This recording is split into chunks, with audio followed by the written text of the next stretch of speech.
The Safetots Beechwood and Metal Pressure Fit Safety Gate is a high quality and robust safety gate. It fits from sizes of 71.3 centimetres to 77.6 centimetres and can be extended up to 104.1 centimetres using optional extension pieces. The gate has a few unique features. Most importantly, it can be fitted without the need for wall cups. This is unusual for pressure fit gates, and this is done by using the pressure indicators, which you'll see here and at the bottom here, which will show you that the correct pressure is applied, meaning the gate does not need wall cups. When you take your Safetots Beechwood and Metal Pressure Fit gate out of the box, you'll find the gate and also the additional fittings. These are 4 insert tubes, 4 spindles. You'll notice that 2 of the spindles are round and 2 are half moon. The 2 half moons we'll use at the bottom. You also get a spanner for final tightening, a set of instructions. Useful additional tools are a spirit level to ensure the gate is vertical, and also if you're going to be using the gate with extension pieces, a tape measure is always useful to ensure you have the right gate and extensions for your product. We'll be fitting our pressure fit gate inside our wooden frame today. So first of all, you'll measure the size you want to fit. Now our frame is 75 centimetres wide, which means that we just require the gate and the fittings.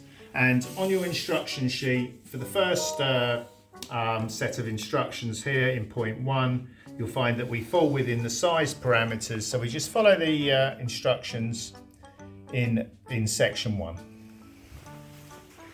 The Safetots Beechwood and Metal Pressure Fit Safety Gate is very simple to fit. We first of all start getting the 4 insert tubes, and we'll be slotting these into each of the 4 corners.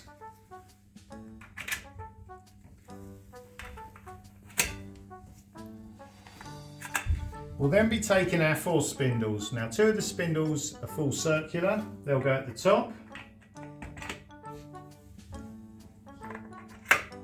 And we'll be putting the 2 half moon spindles in the bottom.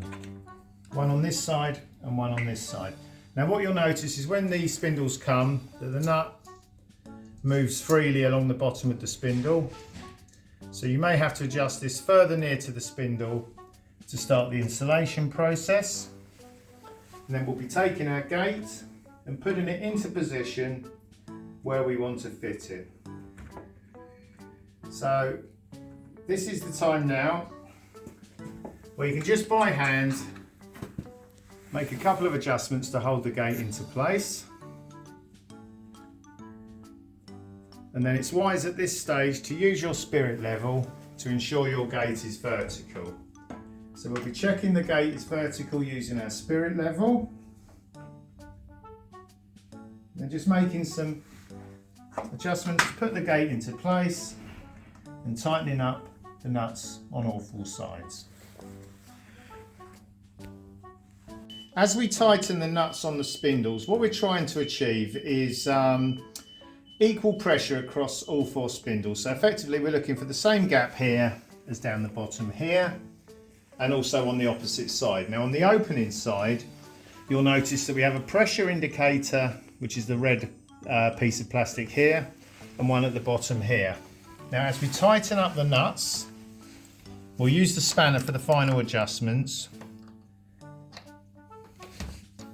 You'll notice that the red indicator slowly starts to disappear. We're going to keep tightening this nut till the red indicator disappears, both at the bottom and finally at the top. We've tightened the nut at the bottom using the spanner, and you'll see that the red indicator has now disappeared. As we continue to tighten the top, you'll notice that the visual indicator is slowly going, and we will get to a situation where we can no longer see the red, which means the gate is in position and is ready to use.